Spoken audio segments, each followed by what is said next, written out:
Hi friends, welcome to Kannada food films. ಇವತ್ತಿನ ರೆಸಿಪಿಯಲ್ಲಿ ನಾನು ಸಿಂಪಲ್ಲಾಗಿ ಎಗ್ ಮಸಾಲ ಯಾವ ರೀತಿ ಮಾಡೋದು ಅನ್ನೋದನ್ನು ತೋರಿಸ್ಕೊಡ್ತಾ ಇದ್ದೀನಿ. ಮೊದಲನೇದಾಗಿ ನಾನಿಲ್ಲಿ 3 ಈರುಳ್ಳಿ ತೊಗೊಂಡಿದ್ದೀನಿ, ಮತ್ತು 3 ಟೊಮೆಟೊ ತೊಗೊಂಡಿದ್ದೀನಿ, 3 ಹಸಿಮೆಣ್ಸಿಕಾಯಿ ತೊಗೊಂಡಿದ್ದೀನಿ, ಕೊತ್ತಂಬರಿ ಸೊಪ್ಪು ತೊಗೊಂಡಿದ್ದೀನಿ, ಕರ್ಬೇವಿನ ಸೊಪ್ಪು ತೊಗೊಂಡಿದ್ದೀನಿ. ಇವನ್ನೆಲ್ಲ ಸಣ್ಣದಾಗಿ ಹೆಚ್ಚಿಟ್ಕೊಂಡಿದ್ದೀನಿ. ಮತ್ತು ನಾನಿಲ್ಲಿ 6 ಮೊಟ್ಟೆ ತೊಗೊಂಡು ಮೊಟ್ಟೆನ ಬೇಯಿಸಿ ಈ ಥರ ಸಿಪ್ಪೆ ಸುಲಿದು ಇಟ್ಕೊಂಡಿದ್ದೀನಿ. ಮತ್ತು ಎಣ್ಣೆ ತೊಗೊಂಡಿದ್ದೀನಿ, ಉಪ್ಪಿನ ಪುಡಿ ತೊಗೊಂಡಿದ್ದೀನಿ, ಮೆಣಸಿನ ಪುಡಿ ತೊಗೊಂಡಿದ್ದೀನಿ, ಅರಿಶಿನ ಪುಡಿ ತೊಗೊಂಡಿದ್ದೀನಿ, ಧನಿಯಾ ಪುಡಿ ತೊಗೊಂಡಿದ್ದೀನಿ, ಚಿಲ್ಲಿ ಪೌಡ್ರ್ ತೊಗೊಂಡಿದ್ದೀನಿ, 1 ಸ್ಪೂನ್ ಶುಂಠಿ ಬೆಳ್ಳುಳ್ಳಿ ಪೇಸ್ಟ್ ತೊಗೊಂಡಿದ್ದೀನಿ, ಒಂದು ಸ್ವಲ್ಪ ಅರಿಶಿನ ತೊಗೊಂಡಿದ್ದೀನಿ. ಈಗ ಒಲೆ ಮೇಲೆ ಪಾತ್ರೆ ಇಟ್ಕೊಂಡು ಬಾಣಲಿನ ಈಗ ಒಂದು ಸ್ವಲ್ಪ ಎಣ್ಣೆ ಸೇರಿಸ್ಕೊಂಡು ಈಗ ನಾನು ಮೊಟ್ಟೆ ಬೇಯಿಸಿರುವಂಥ ಮೊಟ್ಟೆನ ಈಗ ಅರ್ಧ ಪೀಸ್ ಕಟ್ ಮಾಡಿ ಇಟ್ಕೊಂಡಿದ್ದೀನಿ. ಈಗ ಎಣ್ಣೆಗೆ ಸೇರಿಸ್ಕೊತಾ ಇದ್ದೀನಿ. ಸೇರಿಸ್ಕೊಂಡು ಇದಕ್ಕೆ ಒಂದು ಸ್ವಲ್ಪ ಅರಿಶಿನ ಪುಡಿ ಮತ್ತು ಮೆಣಸಿನ ಪುಡಿ ಮತ್ತು ಒಂದು ಸ್ವಲ್ಪ ಉಪ್ಪಿನ ಪುಡಿ ಸೇರಿಸ್ಕೊಂಡು ಒಂದು ಸ್ವಲ್ಪ ಲೈಟಾಗಿ ಫ್ರೈ ಮಾಡ್ಕೊತೀನಿ. ಫ್ರೈ ಮಾಡಿಕೊಂಡು ನೋಡಿ ಈ ಥರ ಮಾಡ್ಕೊಬೇಕು. ಮಾಡಿಕೊಂಡು ಈಗ ಆಗಿರುವಂಥ ಮೊಟ್ಟೆನ ಈಗ ಒಂದು ಪ್ಲೇಟ್ಗೆ ಸಪ್ರೇಟ್ ಮಾಡ್ಕೊತೀನಿ. ಸಪ್ರೇಟ್ ಮಾಡ್ಕೊಂಡು ಈಗ ಅದೇ ಬಾಣಲೆಗೆ ಒಂದು ಸ್ವಲ್ಪ ಎಣ್ಣೆ ಸೇರಿಸ್ಕೊತಾ ಇದ್ದೀನಿ. ಸೇರಿಸ್ಕೊಂಡು ಈಗ ನಾನು ಹಸಿಮೆಣ್ಸಿಕಾಯಿ ಹಾಕ್ಕೊಂಡಿದ್ದೀನಿ, ನೆಕ್ಸ್ಟು ಕರ್ಬೇವಿನ ಸೊಪ್ಪು ಹಾಕ್ಕೊಂಡು ಈಗ ಈರುಳ್ಳಿ ಸೇರಿಸ್ಕೊತಾ ಇದ್ದೀನಿ. ಸೇರಿಸ್ಕೊಂಡು ಇದನ್ನೆಲ್ಲ ಚೆನ್ನಾಗಿ ಸ್ಮೂತ್ ಆಗೋವರೆಗೂ ಇದನ್ನು ಹುರ್ಕೊಂಡು ಈಗ ನೀವು ಜಾಸ್ತಿ ಜನ ಅವರೇ ಈ ಗ್ರೇವಿ ಸಾಕಾಗಲ್ಲ ಅನ್ನೋ ರೀತಿಲಿ ಇದ್ದರೆ ಬೇಕಂದರೆ ನೀವು ಇನ್ನೊಂದು ಸ್ವಲ್ಪ ನಾವು ಹಾಕಿರುವಂಥ ಇಂಗ್ರೀಡಿಯೆಂಟ್ಸಲ್ಲಿ ಸ್ವಲ್ಪ ಜಾಸ್ತಿ ಸೇರಿಸ್ಕೊಬೋದು. ಈಗ ನಾನು ಒಂದು ಸ್ವಲ್ಪ ಅದು ಚೆನ್ನಾಗಿ ಸ್ಮೂತಾಗಿ ಬೇಯೋಕ್ಕೋಸ್ಕರ ಈರುಳ್ಳಿ ನಾನು ಈಗ ಒಂದು ಸ್ವಲ್ಪ ಉಪ್ಪು ಸೇರಿಸ್ಕೊತಾ ಇದ್ದೀನಿ.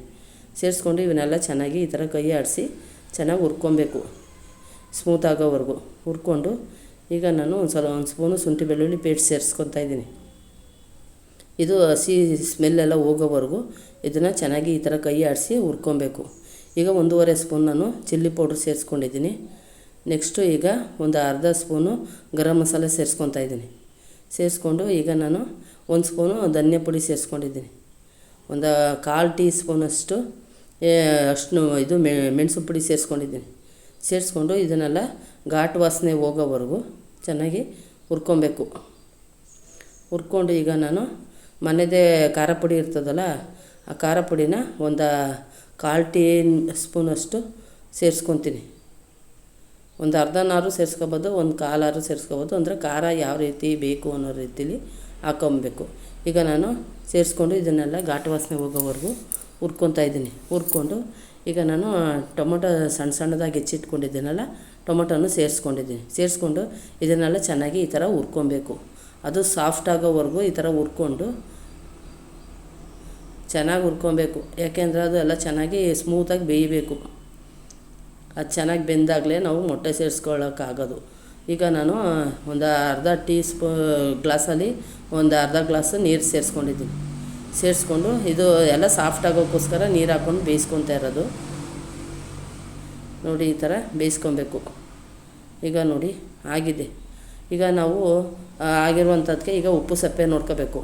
ಉಪ್ಪು ಸಪ್ಪೆ ಇದ್ದರೆ ಒಂದು ಸ್ವಲ್ಪ ಉಪ್ಪು ಸೇರಿಸ್ಕೊಬೋದು ಈಗಲೇ.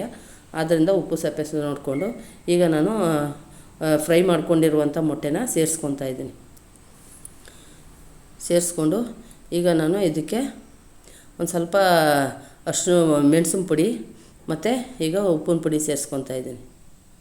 ಸೇರಿಸ್ಕೊಂಡು ನೀವು ಖಾರ ಬೇಕು ಅಂದರೆ ಇನ್ನೂ ಒಂದು ಸ್ವಲ್ಪ ಬೇಕಾದ್ರೆ ಮೆಣಸಿನ ಪುಡಿ ಸೇರಿಸ್ಕೊಬೋದು, ಇಲ್ಲ ಇಷ್ಟೇ ಸಾಕು ಅಂದರೆ ಅಷ್ಟಕ್ಕೆ ಇರ್ಬೋದು. ಈಗ ನೋಡಿ ಆಗಿದೆ. ಉಪ್ಪಿನ ಪುಡಿ ಮತ್ತು ಮೆಣಸಿನ ಪುಡಿ ಸೇರಿಸ್ಕೊಂಡಿದ್ದೀನಿ. ಈಗ ಲಾಸ್ಟಲ್ಲಿ ಕೊತ್ತಂಬರಿ ಸೊಪ್ಪು ಸೇರಿಸ್ಕೊತಾ ಇದ್ದೀನಿ. ಸೇರಿಸ್ಕೊಂಡು ಇದನ್ನೆಲ್ಲ ಲೈಟಾಗಿ ಈ ಥರ ಗ್ರೇವಿ ಜೊತೆ ಇದು ಮೊಟ್ಟೆ ಸೇರ್ಕೊಳ್ಳುವಂಗೆ ಈ ಕ್ಲೀನಾಗಿ ಈ ಥರ ಮಿಕ್ಸ್ ಮಾಡಿಕೊಂಡು ಈಗ ನೋಡಿ ತುಂಬ ಚೆನ್ನಾಗಿ ಈಗ ಮಿಕ್ಸ್ ಆಗಿದೆ.